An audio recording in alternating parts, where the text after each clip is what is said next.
Hello friends, Punjab study class ਵਿੱਚ ਤੁਹਾਡਾ ਸਵਾਗਤ ਹੈ। ਆਈ ਹੋਪ ਤੁਸੀਂ ਸਾਰੇ ਜਣੇ ਬਹੁਤ ਵਧੀਆ ਹੋਵੋਗੇ। ਤੁਹਾਡੀ ਤਿਆਰੀ ਵੀ ਕੀ ਹੈ ਬਹੁਤ ਵਧੀਆ ਤਰੀਕੇ ਨਾਲ ਚੱਲ ਰਹੀ ਹੈ। ਤੇ ਅੱਜ ਅਸੀਂ बहुत इंपॉर्टेंट टॉपिक कवर करना। देखो जी आपां की है, देखो सब तो पहला सुप्रीम कोर्ट बारे पढ़िया, ठीक है जी। उस तो बाद असी हाई कोर्ट के बारे पढ़िया ते हुण असी की है अधीन अदालतां जिन्हों असी सबोर्डीनेट कोर्ट्स कहने हैं, जो कि साडे की है जिला पद्धर ते काम करदियां, ठीक है जी। एक ढांचे नूं समझो, ठीक है जी। सब तो उपर की है देखो सुप्रीम कोर्ट, ठीक है जी। ये भारत के लैवल ते जे मैं गल करा, ठीक है जी, सुप्रीम कोर्ट। उस तो बाद हरेक राज दे विच की अपनी हाई कोर्ट है। ਤੇ ਉਸ ਤੋਂ ਬਾਅਦ ਕੀ ਹੈ ਜ਼ਿਲ੍ਹਿਆਂ ਦੇ ਵਿੱਚ ਕੀ ਹੈ ਸਾਡੀਆਂ ਅਧੀਨ ਅਦਾਲਤਾਂ ਜਾਂ ਕੀ ਹੈ ਡਿਸਟ੍ਰਿਕਟ ਕੋਰਟਸ ਜਿਨ੍ਹਾਂ ਨੂੰ ਅਸੀਂ ਕਹਿੰਦੇ ਆ, ਠੀਕ ਹੈ ਜੀ। ਸੋ ਬਹੁਤ ਇੰਪੋਰਟੈਂਟ ਚੈਪਟਰ ਹੈ ਤੇ ਇਹਦੇ ਬਾਰੇ ਅਸੀਂ ਡਿਸਕਸ ਕਰਾਂਗੇ। ਕੋਈ ਨਹੀਂ ਡਿਸਕਸ ਕਰਦਾ, ਠੀਕ ਹੈ, ਇਹ ਵਾਲੇ ਚੈਪਟਰ ਨੂੰ, ਕਿਉਂਕਿ ਦੇਖੋ ਜੇ ਸਾਡੇ ਸਿਲੇਬਸ ਦੇ ਵਿੱਚ ਮੈਂਸ਼ਨ ਕੀਤਾ ਹੋਇਆ ਹੈ ਕਿ ਜੁਡੀਸ਼ਰੀ ਹੈ ਨਾ, ਤਾਂ ਉਹਦਾ ਇੱਕ ਪਾਰਟ ਹੈ ਤੇ ਕੁਐਸਚਨ ਜਿਹੜੇ ਕੀ ਹੈ ਬਣ ਸਕਦੇ ਇਥੋਂ ਤੇ ਇੰਪੋਰਟੈਂਟ ਹੈ। ਆਪਾਂ ਚੀਜ਼ਾਂ ਨੂੰ ਬੜੇ ਅੱਛੇ ਢੰਗ ਨਾਲ ਕਵਰ ਕਰਾਂਗੇ। ਜੇ ਮੈਂ ਥਿਊਰੀ ਵਾਈਜ਼ ਗੱਲ ਕਰਾਂ ਤਾਂ ਇਹ ਕੀ ਹੈ ਸਾਡੀ ਲਾਸਟ ਕਲਾਸ ਹੈ, ਬਟ ਹਾਂ 3 ਕਲਾਸਾਂ, ਠੀਕ ਹੈ ਜੀ। ਮੈਂ ਜ਼ਬਰਦਸਤ ਕਲਾਸਾਂ ਲੈ ਕੇ ਆਉਣੀਆਂ, ਜੋ ਕੀ ਹੈ ਮਤਲਬ ਇਹ ਸਾਰੀਆਂ ਜਿਹੜੀਆਂ ਥਿਊਰੀ ਦੀਆਂ ਕਲਾਸਾਂ ਇੱਕ ਪਾਸੇ ਹੈ ਤੇ ਉਹ 3 ਕਲਾਸਾਂ ਇੱਕ ਪਾਸੇ ਹੋਣਗੀਆਂ, ਠੀਕ ਹੈ ਜੀ।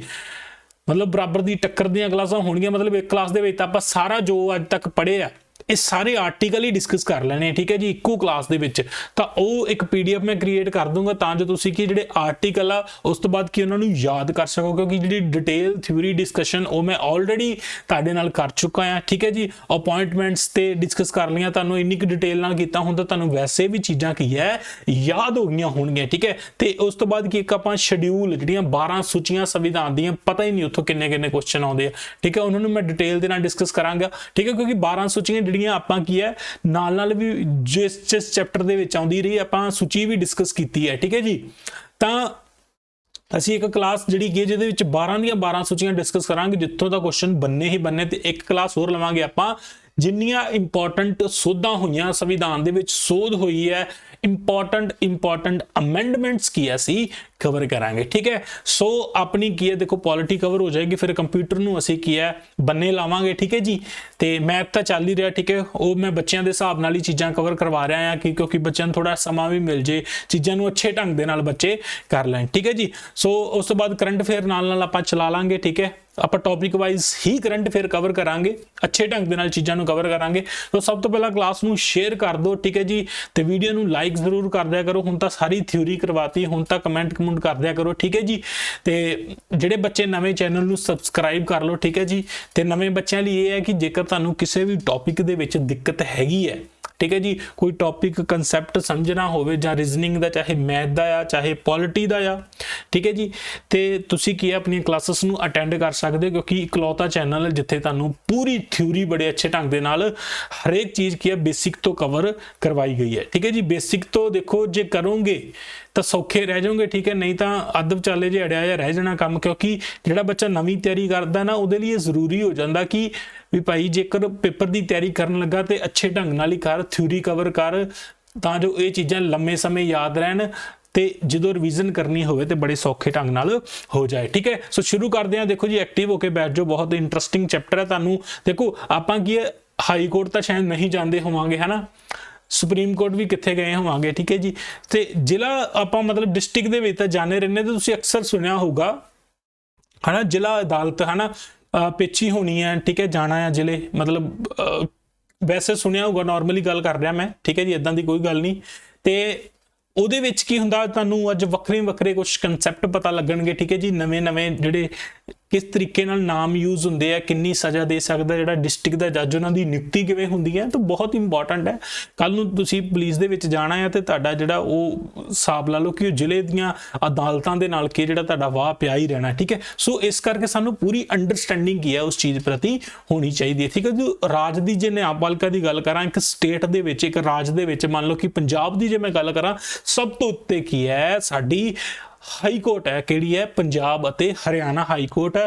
ये अपनी वो हाई कोर्ट है जो दो राज्यों की, हरियाणा अते पंजाब की इकट्ठी भाव सांझी ते कॉमन हाई कोर्ट है, ठीक है। तो जे मैं गल करा ਜਿਹੜੀ ਉੱਚ ਆਪਣੀ ਹਾਈ ਕੋਰਟ ਹੈ, ਉੱਚ ਅਦਾਲਤ ਜਿਹਨੂੰ ਅਸੀਂ ਕਹਿੰਦੇ ਇਹ ਸਭ ਤੋਂ ਉੱਪਰ ਹੁੰਦੀ ਹੈ, ਠੀਕ ਹੈ। ਤੇ ਉਸ ਤੋਂ ਨੀਚੇ ਕੀ ਹੈ, ਸਾਡੇ ਜ਼ਿਲ੍ਹਿਆਂ ਦੇ ਵਿੱਚ ਕੀ ਹੈ, ਅਧੀਨ ਅਦਾਲਤਾਂ, ਸਬੋਰਡੀਨੇਟ ਕੋਰਟ, ਡਿਸਟ੍ਰਿਕਟ ਕੋਰਟ ਜਿਹਨੂੰ ਅਸੀਂ ਕਹਿੰਦੇ ਆ ਉਹ ਹੁੰਦੀ ਹੈ, ਠੀਕ ਹੈ ਜੀ। ਸੋ ਇਹ ਹਾਈ ਕੋਰਟ ਦੇ ਨੀਚੇ ਕੰਮ ਕਰਦੇ, ਭਾਵ ਹਾਈ ਕੋਰਟ ਇਹਨਾਂ ਤੇ ਨਿਗਰਾਨੀ ਰੱਖਦਾ, ਇਹਨਾਂ ਦੇ ਫੈਸਲਿਆਂ ਤੇ, ਠੀਕ ਹੈ ਜੀ, ਇਹਨਾਂ ਤੇ ਧਿਆਨ ਰੱਖਦਾ ਹੈ। ਜੇਕਰ ਕੋਈ ਫੈਸਲਾ ਮੰਨ ਲਓ ਕਿ ਡਿਸਟ੍ਰਿਕਟ ਕੋਰਟ ਨੇ ਕੋਈ ਫੈਸਲਾ ਸੁਣਾਇਆ ਤਾਂ ਉਹਦੇ ਵਿਰੁੱਧ ਜਿਹੜੀ ਅਪੀਲ ਕੀ ਹੈ ਉਹ ਹਾਈ ਕੋਰਟ ਦੇ ਵਿੱਚ ਕੀਤੀ ਜਾ ਸਕਦੀ, ਠੀਕ ਹੈ। ਸੋ ਜੇਕਰ ਮੈਂ ਕਨਸਟੀਟਿਊਸ਼ਨ ਪ੍ਰੋਵੀਜ਼ਨ ਦੀ ਗੱਲ ਕਰਾਂ, ਦੇਖੋ ਇਸ ਚੀਜ਼ ਦੇ ਬਾਰੇ ਵੀ ਕੀ ਹੈ, ਸੰਵਿਧਾਨ ਦੇ ਵਿੱਚ ਲਿਖਿਆ ਹੋਇਆ ਤਾਂ ਆਰਟੀਕਲ 233 ਤੋਂ ਲੈ ਕੇ 237 ਭਾਗ 6 ਸੰਵਿਧਾਨ ਦਾ ਅਧੀਨ ਅਦਾਲਤਾਂ ਦੇ ਨਾਲ ਸੰਬੰਧਿਤ ਹੈ ਤੇ ਕੁਐਸਚਨ ਤੁਹਾਡੇ ਤੋਂ ਬਣ ਸਕਦਾ ਹੈ, ਠੀਕ ਹੈ। ਸੋ ਸਭ ਤੋਂ ਪਹਿਲਾਂ ਜੇ ਮੈਂ ਇਸ ਤੋਂ ਬਾਅਦ ਦੇਖਾਂ ਤਾਂ ਜੇਕਰ ਜੱਜਾਂ ਦੀ ਨਿਯੁਕਤੀ ਦੀ ਮੈਂ ਗੱਲ ਕਰਾਂ ਤਾਂ ਠੀਕ ਹੈ ਜੀ, ਤਾਂ ਸਾਡੇ ਰਾਜਪਾਲ ਸਾਹਿਬ ਕੀ ਹੈ, ਜ਼ਿਲ੍ਹਾ ਜੱਜ ਭਾਵ ਡਿਸਟ੍ਰਿਕਟ ਜੱਜ ਦੀ ਨਿਯੁਕਤੀ ਕਰਨਗੇ ਤੇ ਹਾਈ ਕੋਰਟ ਦੀ ਸਲਾਹ ਲੈ ਕੇ ਕਰਨਗੇ। ਤੁਹਾਨੂੰ ਮੈਂ ਇੱਕ ਚੀਜ਼ ਹਮੇਸ਼ਾ ਦੱਸਦਾ ਆ ਰਿਹਾ ਹਾਂ ਭਾਈ, ਵੀ ਜਿਹੜੇ ਜੱਜ ਹੈ, ਜਜਸ ਦੀ ਜਿੰਨੀ ਵੀ ਅਪਾਇੰਟਮੈਂਟ ਹੁੰਦੀ ਹੈ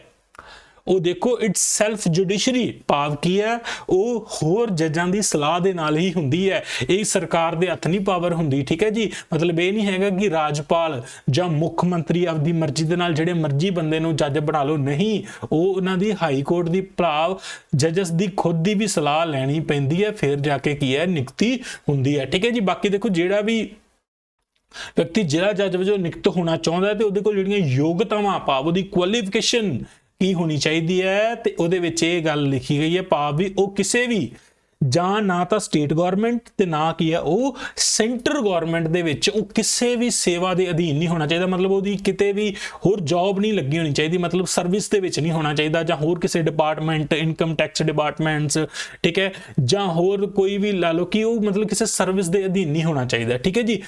ਤਾਂ ਕਿਉਂਕਿ ਇਹ ਇੰਪੋਰਟੈਂਟ ਹੋ ਜਾਂਦਾ, ਕਿਉਂਕਿ ਕੱਲ ਨੂੰ ਇਹ ਜੇ ਜੱਜ ਬਣਦਾ ਆ, ਮੰਨ ਲਓ ਕਿ ਉਹ ਕਿਸੇ ਇਨਕਮ ਡਿਪਾਰਟਮੈਂਟ ਦੇ ਵਿੱਚ ਸੀ, ਤਾਂ ਕੱਲ ਨੂੰ ਉਹ ਜੱਜ ਬਣਦਾ ਬੰਦਾ ਤਾਂ ਕਿਤੇ ਨਾ ਕਿਤੇ ਕੀ ਇਹਨਾਂ ਨਾਲ ਦਾਲ ਉਹਨਾਂ ਦੀ ਰਲੂਗੀ। ਮਤਲਬ ਇਹ ਬਹੁਤ ਇਸ ਚੀਜ਼ ਦਾ ਧਿਆਨ ਰੱਖਿਆ ਜਾਂਦਾ ਕਿ ਜਿਹੜਾ ਜੱਜ ਰਿਟਾਇਰਮੈਂਟ ਹੋਣ ਤੋਂ ਬਾਅਦ ਨਾ ਤਾਂ ਕਿਤੇ ਸੇਵਾ ਕਰੇ, ਮਤਲਬ ਹੋਰ ਡਿਪਾਰਟਮੈਂਟ ਦੇ ਵਿੱਚ, ਹਨ, ਤੇ ਨਾ ਹੀ ਉਹਦੀ ਪਹਿਲਾਂ ਕਿਤੇ ਕੀ ਹੈ ਉਸ ਡਿਪਾਰਟਮੈਂਟ ਦੇ ਵਿੱਚ ਸਰਵਿਸ ਨਹੀਂ ਹੋਣੀ ਚਾਹੀਦੀ ਕਿਸੇ ਹੋਰ ਡਿਪਾਰਟਮੈਂਟ ਦੇ ਵਿੱਚ। ਸਿਰਫ ਕੀ ਹੈ ਜੁਡੀਸ਼ਰੀ, ਭਾਵ ਕਿ ਸਿਰਫ ਆਪਣਾ ਜੇ ਮੈਂ ਗੱਲ ਕਰਾਂ ਤਾਂ ਨਿਆਂਪਾਲਿਕਾ ਦੇ ਵਿੱਚ ਹੀ, ਮਤਲਬ ਲਾਅ ਦੇ ਰਿਲੇਟਡ ਹੀ ਉਹਦਾ ਕੰਮ ਹੋਣਾ ਚਾਹੀਦਾ, ਉਹ ਵਕੀਲ ਹੋਣਾ ਚਾਹੀਦਾ ਹੈ, ਠੀਕ ਹੈ, ਫਿਰ ਉਹ ਆਪਣਾ ਜੱਜ ਬਣਦਾ ਹੈ, ਤਾਂ ਇਹੀ ਹੀ ਉਹਦੇ ਲਈ ਕੁਆਲੀਫਿਕੇਸ਼ਨ ਹੈ। ਤਾਂ ਇਹਦੇ ਲਈ ਦੇਖੋ ਸਿੱਧਾ ਲਿਖਿਆ ਹੋਇਆ ਕਿ ਉਹ ਕਿਸੇ ਵੀ ਸੇਵਾ ਅਧੀਨ ਨਹੀਂ ਹੋਣਾ ਚਾਹੀਦਾ, ਨਾ ਸਟੇਟ ਗਵਰਨਮੈਂਟ ਦੇ ਅੰਦਰ ਉਹਦੀ ਕੋਈ ਨੌਕਰੀ ਹੋਣੀ ਚਾਹੀਦੀ, ਭਾਵੇਂ ਇਹ ਨਹੀਂ ਹੋ ਸਕਦਾ ਵੀ ਪਹਿਲਾਂ ਪਟਵਾਰੀ ਲੱਗਾ ਹੋਵੇ, ਸਬ ਇੰਸਪੈਕਟਰ ਹੋਵੇ, ਕੁਝ ਵੀ ਨਹੀਂ, ਇਹ ਚੀਜ਼ ਨਹੀਂ ਹੋ ਸਕਦੀ, ਠੀਕ ਹੈ ਜੀ।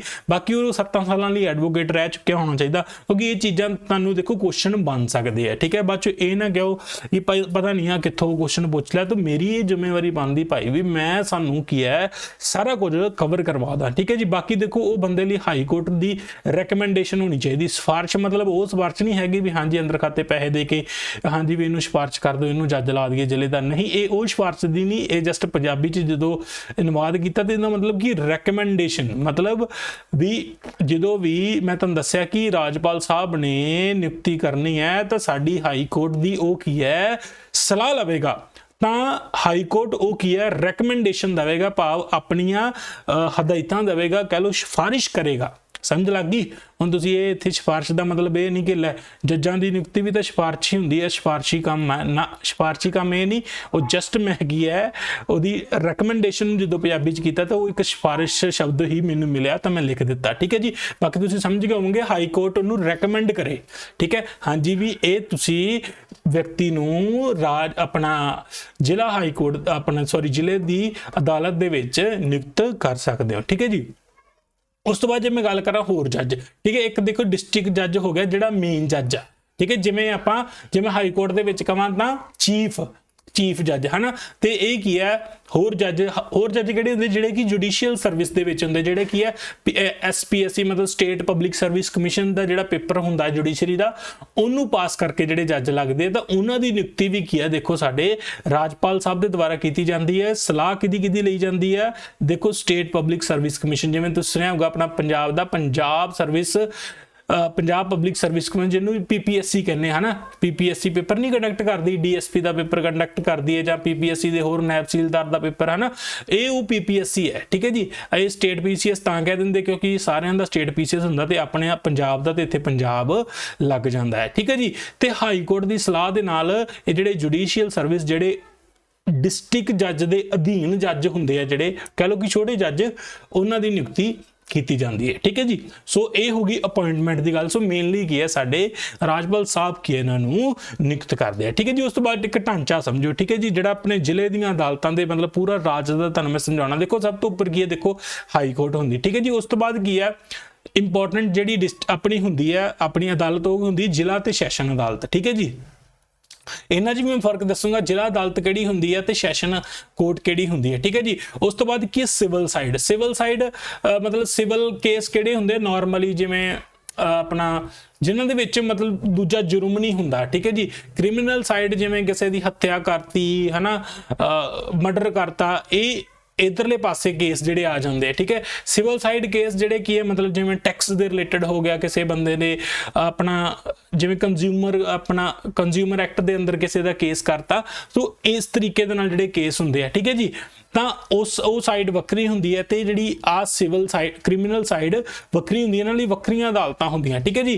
ਤੇ ਜੇਕਰ ਮੈਂ ਸਿਵਲ ਸਾਈਡ ਦੀ ਗੱਲ ਕਰਾਂ ਤਾਂ ਉਹ ਕੀ ਹੈ, ਉਹਦੇ ਵਿੱਚ ਆ ਜਾਂਦਾ ਹੈ ਜੀ ਸਾਡੇ ਅਧੀਨ ਜੱਜ ਅਦਾਲਤ, ਜਿਹਨੂੰ ਅਸੀਂ ਕਹਿੰਦੇ ਸਬੋਰਡੀਨੇਟ ਜਜਸ ਕੋਰਟ। ਠੀਕ ਹੈ ਜੀ, ਉਸ ਤੋਂ ਥੱਲੇ ਕੀ ਹੈ ਮੁਨਸਿਫ ਅਦਾਲਤ। ਮੁਨਸਿਫ ਕੌਣ ਹੁੰਦਾ, ਜਿਹੜਾ ਨਿਆਂ ਦੇਣ ਵਾਲਾ। ਠੀਕ ਹੈ ਜੀ, ਇਹ ਟਰਮ ਯੂਜ਼ ਹੁੰਦੀ ਹੈ ਮੁਨਸਿਫ ਅਦਾਲਤ, ਜੋ ਕੀ ਹੈ ਨਿਆਂ ਕਰਦਾ ਹੈ। ਠੀਕ ਹੈ ਜੀ, ਤੇ ਜੇ ਮੈਂ ਕ੍ਰਿਮੀਨਲ ਸਾਈਡ ਦੀ ਗੱਲ ਕਰਾਂ, ठीक है जी, अपराधी साइड की उत्थे की है, देखो उपर दा सैशन कोर्ट आ जाती, उस तो बाद की है अपनी की है चीफ मजिस्ट्रेट कोर्ट आउंदी, चीफ जुडिशियल मजिस्ट्रेट कोर्ट, मुख्य न्यायिक मजिस्ट्रेट। ठीक है जी, तो उस तो बाद एक नीचे होर अदालत आ जाती जिन्होंने असीं कहने आ न्यायिक मजिस्ट्रेट अदालत, जिन्होंने असीं जुडिशियल मजिस्ट्रेट कोर्ट कहने। ठीक है जी, इन्हां दे विच मैं फर्क दसदा तुहानूं। ठीक है जी, देखो हुण जिहड़ा डिस्ट्रिक्ट जज है, ठीक है जी, जिला जज है, ठीक है, वह की है भाई सब तो उच्ची अथॉरिटी है जिले दे विच। ठीक है जी, जे मैं न्याय की गल करा, ठीक है, तो जिला जज जिहड़ा डिस्ट्रिक्ट जज है साडा, वो सब तो उच्ची अथॉरिटी है। ठीक है जी, तो उहदे कोल की देखो सिविल तुहानूं मैं फर्क दसता, सिविल ते क्रिमिनल जिहड़े अपराध किहड़े-किहड़े हुंदे आ। ठीक है जी, अपराधिक मामले वो हुंदे जी, मान लो किसी ने किसी का मर्डर कर दिता जां होर है ना खून खराबे वाला काम, तो क्रिमिनल केस हो गया। सिविल केस जो मतलब कह लो कि वैसे किसी ने घपला कीता होवे है ना, जिवें कह लो कि कंज्यूमर एक्ट के अंदर किसी ने अपना केस पाया कि इन्हें साडे नाल वैसे धोखाधड़ी की, तो सिविल केस हो जाते। ठीक है जी, इन्हां दे विच की है असल ते अपील दा अधिकार खेतर जिला जज कोर्ट कोल हुंदा है। ठीक है जी, डिस्ट्रिक्ट जज दे कोल। ठीक है जी, असल मतलब कि ये केस की है ये सुन सकदा आ, इहदे उपर इन्हां दा पूरा किया अधिकार खेतर है। ठीक है जी, ते अपील दा अधिकार खेतर मतलब जिहड़ियां डिस्ट्रिक्ट जज दे थल्ले कोई होर छोटियां कोर्ट्स हुंदियां, क्योंकि देखो हुण एक जज ही इन्ना काम नहीं कर सकदा, क्योंकि उस तो नीचे भी ठीक है जज हुंदे आ, ते वो भी की है हर एक तरह के केसेस नूं देखदे आ। ठीक है जी, ते एक हुण चीज़ नूं तुसीं समझना, देखो जज इक्को ही है, मतलब जदों वो जज की है देखो सिविल केस की सुनवाई करता है तो उन्होंने जिला जज कहा जाता। ठीक है जी, डिस्ट्रिक्ट जज कहा जाता। ठीक है जी, तो जदों की है वो अपना अपराधिक केसां की सुनवाई करता है तो उन्होंने की है सैशन जज वजों जानिया जाता है। ठीक है जी, एक चीज़ का तुसीं ये ध्यान रखना है, देखो जो कि वो सिविल केसां की सुनवाई करता, ठीक है, तो उन्होंने जिला जज कहा जाता, डिस्ट्रिक्ट जज कहा जाता। जो अपराधी केस मतलब क्रिमिनल केस की सुनवाई करता है तो उन्होंने की है सैशन जज वजों जानिया जाता है। ठीक है जी, सो ये बेसिक जो डिफरेंस है, तो देखो तुहाडी नॉलेज दे विच कितना वाधा हो रहा भी, जो ने सिविल केस की सुनवाई करनी उही जज ने तो उन्होंने डिस्ट्रिक्ट जज के वजों जानिया जाता। ठीक है जी, जो उन्हें किया है किसी क्रिमिनल केस की सुनवाई करनी है तो उन्होंने सैशन जज के वजों जानिया जाता है। ठीक है, तो क्वेश्चन बन सकता है। ठीक है, तो उस तो बाद की जिहड़ियां जिन्नियां भी थल्ले अधीन अदालतां होर उहदे कोल हुंदियां आ ते उहनां दे उपर की है उहदा निगरानी का खेतर है, मतलब निगरानी उहनां ते रखदा है, उहनां दे फैसलियां दे विरुद्ध अपील की है डिस्ट्रिक्ट कोर्ट के उपर होगी। ठीक है जी, तो उस तो बाद जेकर जी डिस्ट्रिक्ट कोर्ट है जो मैं हुण डिस्कस कर रहा, जे इहदे विरुद्ध जिहड़े फैसलों के विरुद्ध अपील करनी है तो वह हाई कोर्ट दे विच कीती जाएगी। इहदे विरुद्ध जिहड़े फैसलों के की है हाई कोर्ट विच अपील कीती जाएगी। ठीक है जी, ਸੋ ਇਹਦੇ ਕੋਲ ਪਾਵਰ ਕੀ ਹੈਗੀ, ਦੇਖੋ ਇਹ ਉਮਰ ਕੈਦ ਦੀ ਸਜ਼ਾ ਵੀ ਸੁਣਾ ਸਕਦਾ ਆ ਤੇ ਮੌਤ ਦੀ ਸਜ਼ਾ ਵੀ ਸੁਣਾ ਸਕਦਾ ਆ, ਮਤਲਬ ਇਹਦੇ ਕੋਲ ਅਧਿਕਾਰ ਇਹ ਹੈਗਾ ਆ। ਪਰ ਜਿਹੜੀ ਮੌਤ ਦੀ ਸਜ਼ਾ ਉਹ ਹਾਈ ਕੋਰਟ ਦੀ ਸਹਿਮਤੀ ਦੇ ਨਾਲ ਹੀ ਕੀਤੀ ਜਾਵੇਗੀ। ਮਤਲਬ ਜੇਕਰ ਇਹਨਾਂ ਨੇ ਮੌਤ ਦੀ ਸਜ਼ਾ ਸੁਣਾ ਵੀ ਦਿੱਤੀ, ਮੌਤ ਦੀ ਸਜ਼ਾ ਨੂੰ ਕੀ ਕਹਿੰਦੇ ਆ, ਕੈਪੀਟਲ ਪਨਿਸ਼ਮੈਂਟ, ਠੀਕ ਹੈ ਜੀ, ਇਹਨੂੰ ਕਹਿੰਦੇ ਆ ਜੀ ਕੈਪੀਟਲ ਪਨਿਸ਼ਮੈਂਟ, ਠੀਕ ਹੈ ਜੀ, ਇਹ ਯਾਦ ਰੱਖਣਾ, ਠੀਕ ਹੈ ਜੀ। ਜਦੋਂ ਫਾਂਸੀ ਦੀ ਸਜ਼ਾ ਦਿੰਦੇ ਤਾਂ ਉਹਨੂੰ ਕੀ ਕਹਿੰਦੇ ਆ, ਕੈਪੀਟਲ ਪਨਿਸ਼ਮੈਂਟ ਕਹਿੰਦੇ ਆ, ਠੀਕ ਹੈ ਜੀ। ਦੇਖੋ ਜਿਹੜਾ ਜ਼ਿਲ੍ਹਾ ਜੱਜ ਹੈ, ਠੀਕ ਹੈ ਜੀ, ਡਿਸਟ੍ਰਿਕਟ ਜੱਜ ਹੈ, ਉਹਦੇ ਕੋਲ ਉਮਰ ਕੈਦ ਦੀ ਸਜ਼ਾ ਸੁਣਾਉਣ ਦਾ ਵੀ ਅਧਿਕਾਰ ਹੈਗਾ ਤੇ ਮੌਤ ਦੀ ਸਜ਼ਾ ਦਾ ਅਧਿਕਾਰ ਵੀ ਹੈਗਾ ਆ, ਠੀਕ ਹੈ ਜੀ। ਪਰ ਜਿਹੜੀ ਮੌਤ ਦੀ ਸਜ਼ਾ ਜਦੋਂ ਵੀ ਦੇਣੀ ਹੈ ਤਾਂ ਹਾਈ ਕੋਰਟ ਦੇ ਨਾਲ ਸਹਿਮਤੀ ਦੇ ਨਾਲ ਦੇਣੀ ਹੈ। ਭਾਵ ਜੇ ਉਹਨਾਂ ਨੇ ਮੌਤ ਦੀ ਸਜ਼ਾ ਸੁਣਾਤੀ ਹੈ ਡਿਸਟ੍ਰਿਕਟ ਕੋਰਟ ਨੇ, ਤਾਂ ਉਹ ਵਾਲਾ ਜਿਹੜਾ ਉਹਦਾ ਫੈਸਲਾ ਜੱਜਮੈਂਟ ਆ ਇੱਕ ਵਾਰੀ ਹਾਈ ਕੋਰਟ ਵੀ ਰਿਵਿਊ ਕਰੇਗਾ ਤੇ ਉਸ ਤੇ ਆਪਣਾ ਫੈਸਲਾ ਦਵੇਗਾ। ਫਿਰ ਕੀ ਹੈ, ਇਹਨਾਂ ਨੂੰ ਜਿਹੜੀ ਆਪਣਾ ਮੌਤ ਦੀ ਸਜ਼ਾ ਸੁਣਾ ਦਿੱਤੀ ਜਾਂਦੀ, ਠੀਕ ਹੈ ਜੀ। ਹੁਣ ਤੁਸੀਂ ਇੱਕ ਚੀਜ਼ ਨੂੰ ਸਮਝੋ, ਜੇ ਤੁਸੀਂ ਪ੍ਰੈਜ਼ੀਡੈਂਟ ਵਾਲਾ ਚੈਪਟਰ ਮੇਰਾ ਯਾਦ ਕਰੋ, ਰਾਸ਼ਟਰਪਤੀ ਵਾਲਾ, ਠੀਕ ਹੈ ਜੀ, ਤਾਂ ਉਹਦੇ ਵਿੱਚ ਮੈਂ ਤੁਹਾਨੂੰ ਇੱਕ ਚੀਜ਼ ਦੱਸੀ ਸੀ। ਹੁਣ ਦੇਖੋ ਕੋਰਟ ਨੇ ਆਪਣਾ ਕੰਮ ਕਰ ਦਿੱਤਾ, ਮਤਲਬ ਕਿਸੇ ਬੰਦੇ ਨੂੰ ਕੀ ਹੈ, ਮੌਤ ਦੀ ਸਜ਼ਾ ਸੁਣਾਤੀ, ਠੀਕ ਹੈ ਭਾਈ ਵੀ ਤੈਨੂੰ ਕੀ ਹੈ, ਫਾਂਸੀ ਹੋਵੇਗੀ।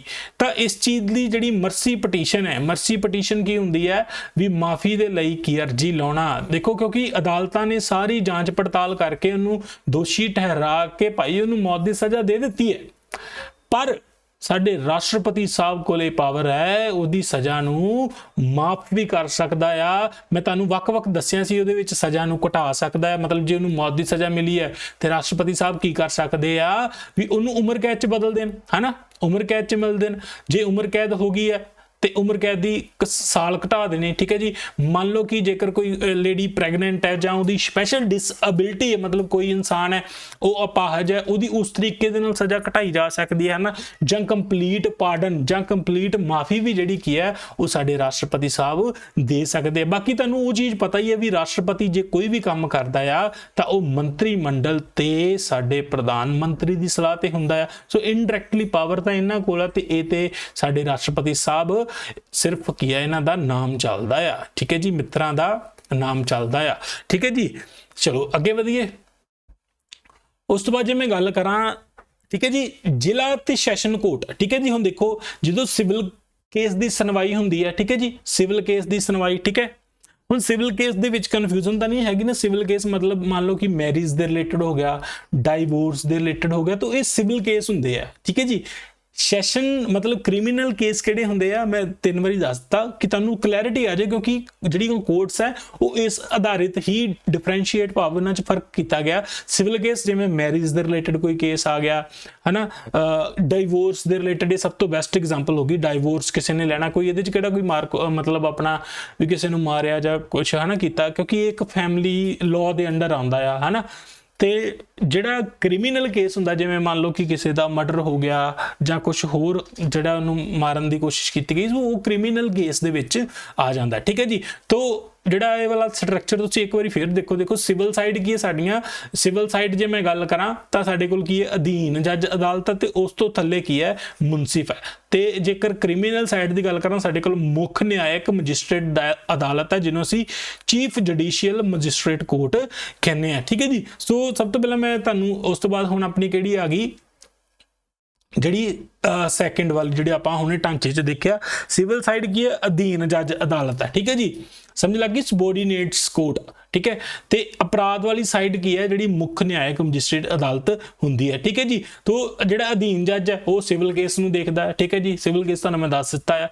ਤੇ ਜਿਹੜਾ ਮੁੱਖ ਨਿਆਇਕ ਮੈਜਿਸਟ੍ਰੇਟ ਉਹ ਅਪਰਾਧੀ ਕੇਸ ਜਿਹੜੇ ਕੀ ਹੈ, ਕ੍ਰਿਮੀਨਲ ਕੇਸ ਹੁੰਦੇ ਆ, ਉਹਨਾਂ ਨੂੰ 7 ਸਾਲ ਦੀ ਸਜ਼ਾ ਤੱਕ ਸੁਣਾ ਦਿੰਦਾ। ਮਤਲਬ ਇਹ ਪਾਵਰ ਦੀ ਗੱਲ ਹੈ ਕਿ ਇਹ ਵਾਲਾ ਜੱਜ ਸਿਰਫ 7 ਸਾਲ ਤੱਕ ਦੀ ਸਜ਼ਾ ਸੁਣਾ ਸਕਦਾ ਹੈ। ਜੇ ਇਦੋਂ ਵੱਧ ਜੇ ਉਮਰ ਕੈਦ ਤੇ ਜਾਂ ਮੌਤ ਦੀ ਸਜ਼ਾ ਦੇਣੀ ਤਾਂ ਉਹ ਕੀ ਹੈ, ਡਿਸਟ੍ਰਿਕਟ ਕੋਰਟ ਮਤਲਬ ਉਦੋਂ ਉੱਪਰਲੀ ਕੋਰਟ ਦੇ ਵਿੱਚ ਜਾਵੇਗਾ, ਠੀਕ ਹੈ। ਸੋ ਇਹਦੀ ਕੋਲ ਜਿਹੜੀ ਪਾਵਰ ਦੀ ਮੈਂ ਜੇ ਗੱਲ ਕਰਾਂ ਤਾਂ 7 ਸਾਲ ਦੀ ਜਿਹੜੀ ਅਪਰਾਧਿਕ ਮਾਮਲਿਆਂ ਦੇ ਵਿੱਚ ਸਜ਼ਾ ਕੀ ਹੈ, ਸੁਣਾਈ ਜਾ ਸਕਦੀ ਹੈ, ਠੀਕ ਹੈ ਜੀ, ਸਮਝ ਲੱਗ ਗਈ ਜੀ।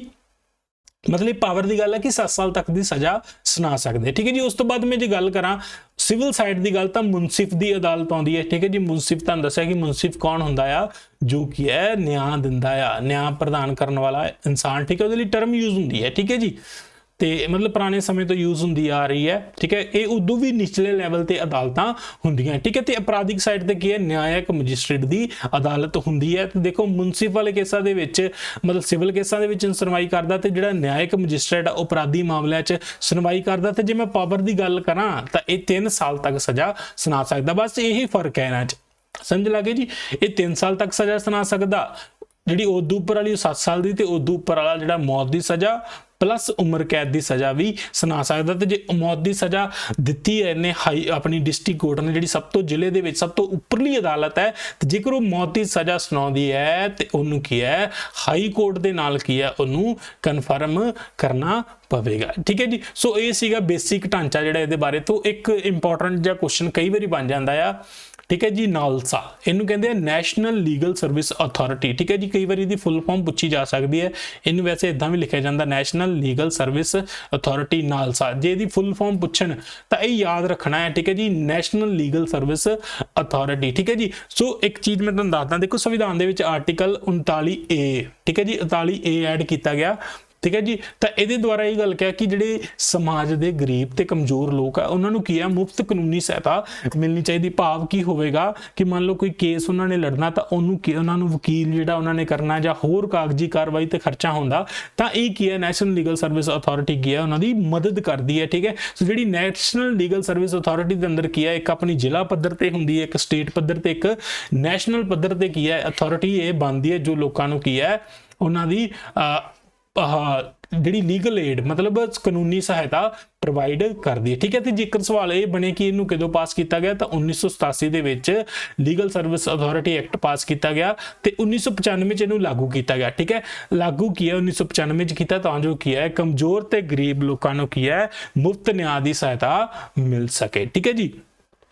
ਸੋ ਮੇਰੇ ਹਿਸਾਬ ਦੇ ਨਾਲ, ਠੀਕ ਹੈ ਜੀ, ਇਸ ਚੈਪਟਰ ਦੇ ਲਈ ਇੰਨਾ ਸੀ, ਜਿਹੜਾ ਇੰਪੋਰਟੈਂਟ ਸੀ ਮੈਂ ਤੁਹਾਨੂੰ ਕਵਰ ਕਰਵਾ ਦਿੱਤਾ। ਆਈ ਹੋਪ ਤੁਹਾਨੂੰ ਬਹੁਤ ਕੁਝ ਨਵਾਂ ਸਿੱਖਣ ਨੂੰ ਮਿਲਿਆ ਹੋਊਗਾ, ਕਿਉਂਕਿ ਦੇਖੋ ਤੁਸੀਂ ਅੱਗੇ ਸਿਸਟਮ ਦਾ ਹਿੱਸਾ ਬਣਨਾ ਆ, ਤੇ ਜੇਕਰ ਤੁਸੀਂ ਇੰਟਰਸਟ ਦੇ ਨਾਲ ਪੜ੍ਹ ਰਹੇ ਹੋ ਨਾ, ਧਿਆਨ ਦੇ ਕੇ ਪੜ੍ਹ ਰਹੇ ਹੋ, ਤਾਂ ਤੁਹਾਨੂੰ ਕੀ ਹੈ, ਬਹੁਤ ਕੁਝ ਸਿੱਖਣ ਨੂੰ ਮਿਲੇਗਾ, ਕਿਉਂਕਿ ਇਹ ਤੁਹਾਡਾ ਸਿਸਟਮ ਹੈ। ਅੱਗੇ ਜਾ ਕੇ ਤੁਸੀਂ ਸਰਕਾਰ ਦਾ ਹਿੱਸਾ ਬਣਨਾ ਹੈ, ਤੇ ਤੁਹਾਨੂੰ ਇਹ ਚੀਜ਼ਾਂ ਪਤਾ ਹੋਣੀਆਂ ਚਾਹੀਦੀਆਂ ਵੀ ਹਾਂ ਅਸੀਂ ਪੜ੍ਹ ਕੇ ਆਏ ਆ।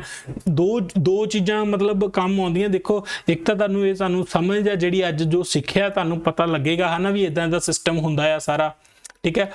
ਤੇ ਪੇਪਰ ਲਈ ਤਾਂ ਚਲੋ ਮਦਦ ਮਿਲਣੀ ਹੈ, ਪਰ ਜੇ 4 ਬੰਦਿਆਂ 'ਚ ਖੜ ਕੇ ਜੇ ਗੱਲ ਕਰਨੀ ਪੈ ਜੇ ਤਾਂ ਤੁਸੀਂ ਕੀ ਹੈ ਚੀਜ਼ਾਂ ਨੂੰ ਦੱਸ ਸਕਦੇ ਹੋ, ਠੀਕ ਹੈ ਜੀ, ਕਿੱਦਾਂ ਸਿਸਟਮ ਚੱਲਦਾ ਆ, ਕਿਉਂਕਿ ਅੱਗੇ ਜਾ ਕੇ ਤੁਸੀਂ ਸਿਸਟਮ ਨੂੰ ਚਲਾਉਣਾ ਆ, ਤੇ ਤੁਹਾਨੂੰ ਕੀ ਹੈ, ਜਿਹੜੀ ਅਵੇਅਰਨੈਸ ਹੋਣੀ ਚਾਹੀਦੀ, ਠੀਕ ਹੈ ਜੀ। ਸੋ ਇਹ ਆਪਣੀ ਖਤਮ ਹੋ ਗਿਆ ਇੱਕ ਹਿਸਾਬ ਦਾ, ਠੀਕ ਹੈ ਜੀ। ਹੁਣ ਜਿਹੜੀਆਂ 3 ਕਲਾਸਾਂ ਹੋਣਗੀਆਂ ਨਾ, ਉਹ ਕਹਿ ਲਓ ਕਿ 5 ਸਟਾਰ ਕਲਾਸਿਸ ਆ, ਠੀਕ ਹੈ ਜੀ।